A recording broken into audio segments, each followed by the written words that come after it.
This is Dakota News Now, your first alert station. Good evening, everyone. I'm Sam Wright. And I'm Beth Warden. Although we've had our first snow, we're just not into winter quite yet, but it's not too early for school districts to start planning for winter weather days and if they can still turn those into productive days. Cooper Seymour joins us with our top story at 6. Cooper? Yeah, Sam and Beth, winter weather in South Dakota will always be a factor for schools when planning their calendars. While some have stuck to keeping snow days and adding on that time at the end of the year, others are still honing in and attempting to stop that with e-learning.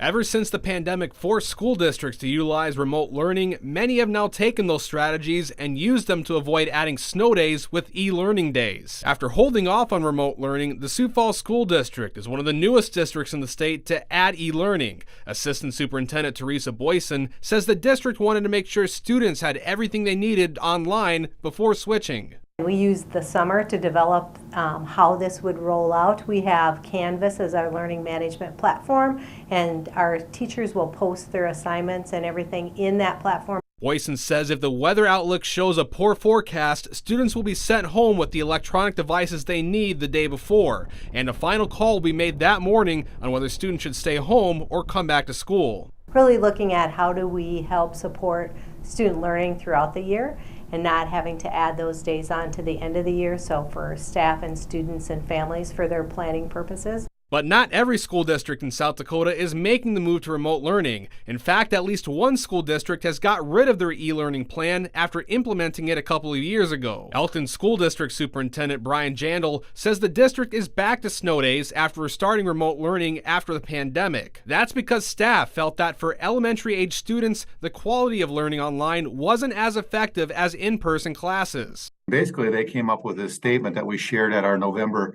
board meeting a year ago that basically said the effectiveness of e-learning for our students will never be as great as the quality of learning experienced with teachers in the room. So instead, the Elkton School District decided to tack on an additional 8 days to the end of its calendar. But Jandl says they don't plan on using all of them.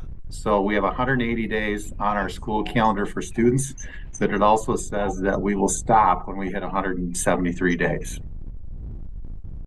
Now, Boyson says this doesn't mean the Sioux Falls School District is completely getting away from snow days. If there is winter weather that pops up that wasn't forecasted and students don't have the devices they need, they would still call a snow day.